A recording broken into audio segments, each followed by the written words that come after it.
है मत्ती रची सुसमाचार उसका 6वां अध्याय।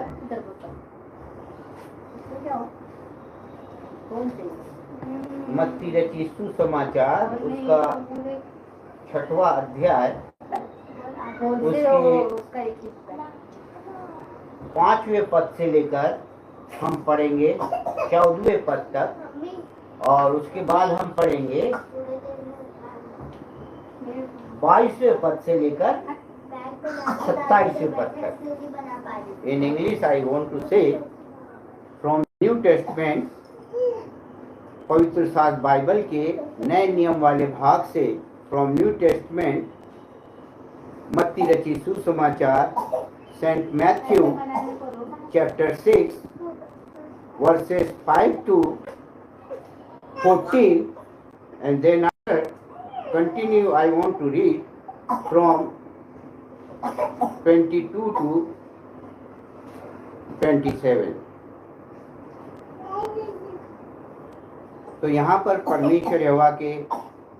वचन जो प्रभु यीशु के द्वारा, पवित्र आत्मा के द्वारा और सेंट मैथ्यू के द्वारा पवित्र आत्मा की सहायता से जो हमें वचन मिला है, ये बहुत ही जरूरी वचन है जो आज सारे संसार में माना जाता है, और विशेषकर सारे मसीहियों, सारे क्रिश्चियनों, सारे ईसाइयों के द्वारा, और बहुत से इजरायली, बहुत से यहूदियों के द्वारा, और बहुत से विश्वासियों के द्वारा, और जो क्रिश्चियन नहीं भी है वो भी इसका वचन का इस्तेमाल करते हैं। लेकिन मुझे एक दुख से कहना पड़ता है, ये जो वचन है इसका जो अर्थ है, इसकी गंभीरता है, इसको बहुत कम लोग जानते हैं। इसके लिए आज हमें ये प्रभु का वचन मिला है कि इसको हम पढ़ें और इस पर विचार करें, और हम पूरी ईमानदारी से परमेश्वर के इन वचनों को मानकर चलें,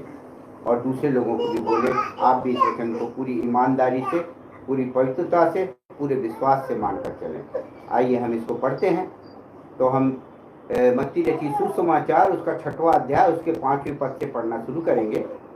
तो इधर प्रभु यीशु क्या बोलते हैं, कोई प्रभु यीशु के शिष्य नहीं बोल रहे हैं, स्वयं प्रभु यीशु बोल रहे हैं। उस जमाने में जब प्रभु यीशु जीवित थे और प्रभु यीशु इस संसार में सारे इजराइल में घूम घूम के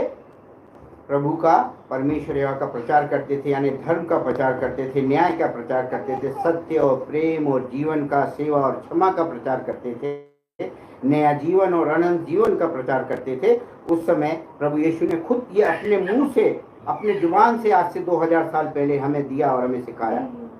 क्या कहते हैं प्रभु यीशु, जब तू प्रार्थना करे, बहुत गौर